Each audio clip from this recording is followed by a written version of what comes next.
Hi guys, good morning. Ito, bibigay na ako ng update kung ano na yung natapos ko. So, makita nyo guys yan. Yung layout ng outlet doon sa likodan ko. Yan, kasi semento ko lang yan guys. Yan yung switch natin. Tapos ito guys, yung iba pang update. So yan guys, palitadaan na natin yung ating hinukay dyan na PVC. Kasi ito yung switch dito, tsaka ito nga, sinasabi ko nga, dito sa likod meron din. Ayan. Para naman dito, bukas paglalagay ako ng ilaw dito.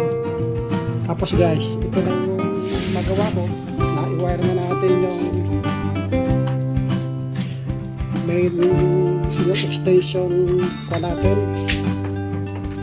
Extension MCB natin na wire na natin dito guys.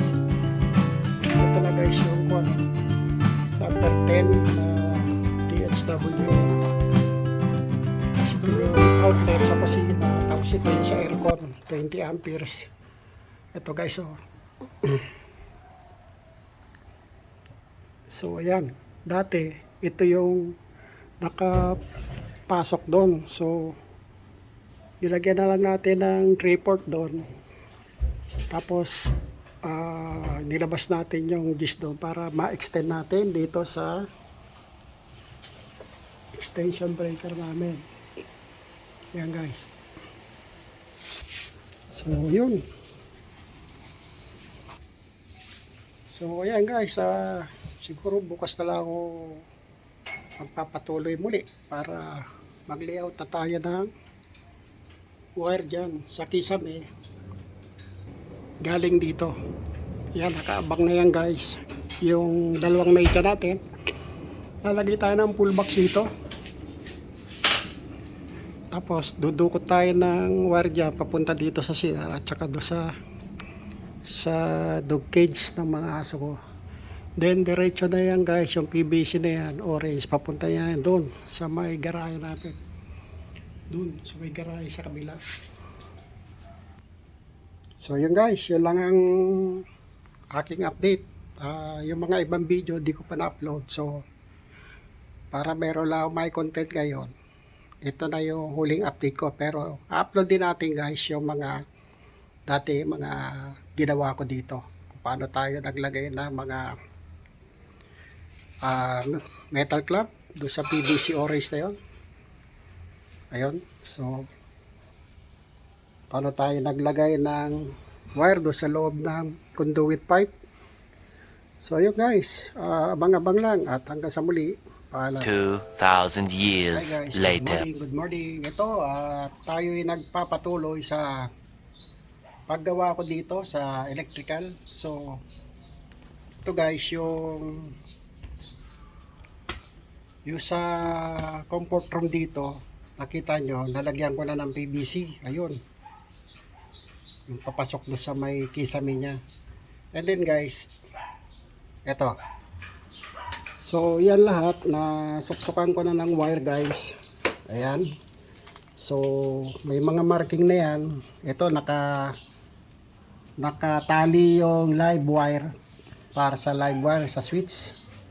Ayan, ito dito sa gitna, tapos itong itim switch to kay Mon, sa cage ni Mon. Tapos yung dalawang itim doon sa loob. So maglalagay tayo dito ng surface light, tapos tsaka pin light dito sa may tapat ng laboratory. Ayan. Tapos guys, yung nilagay natin tubo doon sa wall, yung hinukay natin. Ito guys oh. Ayan, masilyahan ko na yan guys ng skim coat. Ayan, siguro maming hapon lilihain na lang natin yan. And then magpipinta tayo siguro bukas, pati yun dito sa kisame. Pagka napintahan ko na yan guys, saka natin maggagawa tayo ng butas dyan para maipasok natin yung surface light saka yung pin light, para maitap ko na guys at magkailaw na yan. Tapos guys, ito naman yung ginagawa ko na PVC layout. Medyo mabagal ang trabaho ko kasi akit panaga ko. Kita nyo naman, nakasaklay ako. So, mahirap gumawa. So, ito na guys. Yan. Yung PVC layout. Yan, lulusot yan to sa pagitan ng PVC at saka ng poste. Papunta na yan do sa loob ng cage. So, hindi na magbabarena dyan guys. Gagamitan ko na lang siya ng nail gun. So, yung clamp, ine-nail gun ko na lang yan para hindi na magbutas. Pero, okay din naman kung lalagyan ko siya ng tox, babarinahin natin. Pwede naman. Pero, susubukan ko yung nail gun kasi hindi ko pa nasusubukan talaga sa wall. So, mamaya, papakita ko. So, siguro hanggang dito na lang muna po. Hanggang dito na lang muna po at siguro abang-abang na lang sa mga susunod ko pang mga video. So guys, please like and share guys. At mag-comment lang kayo para sa ating engagement at saka views. So, hanggang sa muli, abang-abang lang. Paalam.